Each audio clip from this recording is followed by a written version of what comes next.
కింద పిన్ కామెంట్లో ఉన్న వాట్సాప్ గ్రూప్లో మీరు జాయిన్ అయ్యి ఒక 1 వీక్ ఉండి చూడండి. World wide news updates back to back మీకు మీ సర్కిల్లో అందరికంటే ముందు మీకు వస్తాయి. ఇది నేను చేసే ఛాలెంజ్. సో ఆ గ్రూప్లో జాయిన్ అవ్వండి. ఒక 1 వీక్ ఉండి చూడండి, మీకు ఐడియా వస్తుంది.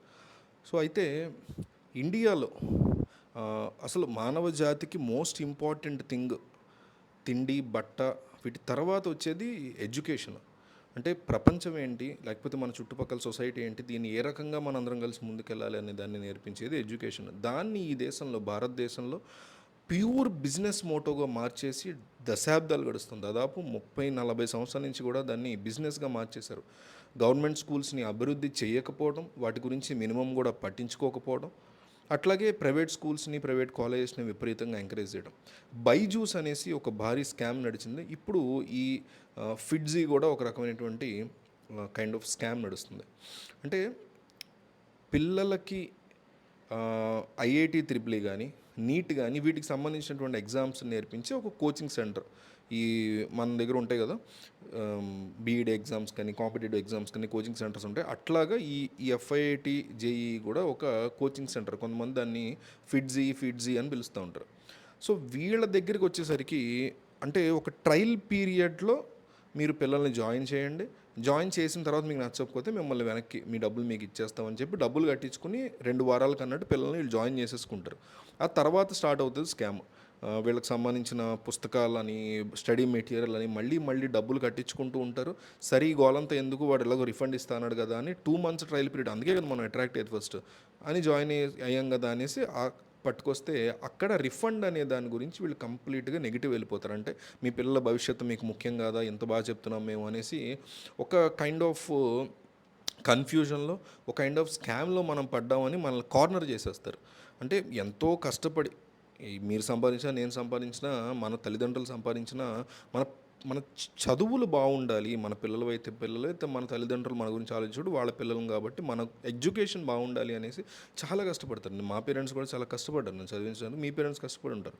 సో ఆ రాను ఏమైపోయిందంటే గడిచిన ఒక 20 సంవత్సరాలుగా ట్రిపుల్ ఐఐటి జేఈలో వస్తేనే సీట్ వస్తేనే ఆడు ఇంజనీరింగ్లో తోపు అన్నట్టు, నీట్లో వచ్చి వాళ్ళు అటు వెళ్తేనే మెడిసిన్లో తోపు, ఈ రెండు తప్ప అసలు బతకడానికి వేరే ఏ రకమైన అవకాశమే లేదు ఈ దేశంలో అని ఒక మెంటాలిటీని తయారు చేశారు.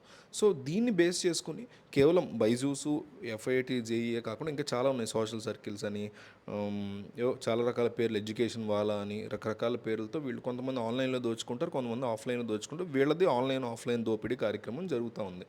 దీని మీద పేరెంట్స్ తిరగబడ్డం స్టార్ట్ చేసేసరికి ప్రతి చోట, అంటే ఫస్ట్ ఆఫ్ ఆల్ ఎక్కడి నుంచి స్టార్ట్ అయిందంటే బేసిక్గా వీళ్ళు జీతాలు ఇవ్వడం తగ్గించేశారు.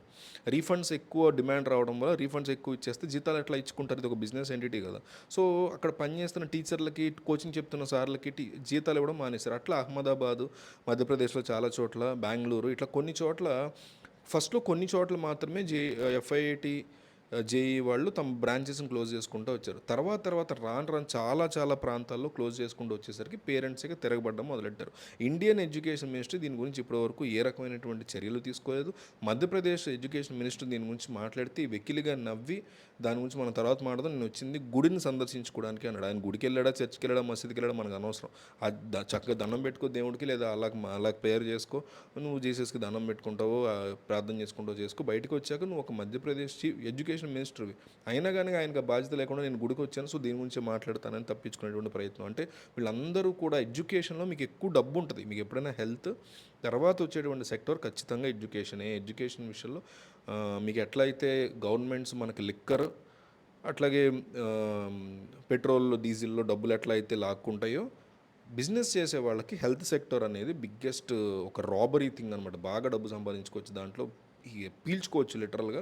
దాని తర్వాత వచ్చేది ఎడ్యుకేషన్ సెక్టర్, దాంట్లో ఇష్టం వచ్చినట్టు పీల్చుకోవచ్చు. నిజానికి ఇండియాలో చదువు అనేది ఉచితంగానే చేయాలి, బట్ వీళ్ళు చట్టంలో ఉన్నటువంటి లూప్ హోల్స్ అన్నింటినీ వాడుకుని, లేకపోతే అమెండ్ చేసుకుని, అన్ని ప్రభుత్వాలు కూడా అమెండ్ చేసుకుని ఇష్టం వచ్చినట్టు దాన్ని తయారు చేస్తున్నాయి. సో ఇట్లా జరుగుతూ ఉండగా ఎఫ్ఐఐటి జేఈలో ఈ రకమైనటువంటి జీతాలు ఇవ్వకుండా కొంతమంది మానేయడం, దాంతో కోచింగ్ సెంటర్లు మూతపడడం, అప్పుడు పేరెంట్స్ బయటకు వచ్చే రీఫండ్ విషయంలో మమ్మల్ని మోసం చేశారు, వీళ్ళు సరిగ్గా పాఠాలు చెప్పరు, పిల్లలకి దీనివల్ల భవిష్యత్తు ఉందో లేదో తెలియదు, మేము కట్టినటువంటి డబ్బులు వెనక్కి ఇవ్వట్లేదు, ట్రయల్ పీరియడ్ అని చెప్పి అబద్ధాలు చెప్పారు, స్టడీ మెటీరియల్ అని చెప్పి ఇంకా డబ్బులు ఎక్కువ గుంజుతున్నారు అనేటువంటి కంప్లైంట్స్ని పేరెంట్స్ ఇవ్వడం జరుగుతూ వచ్చింది.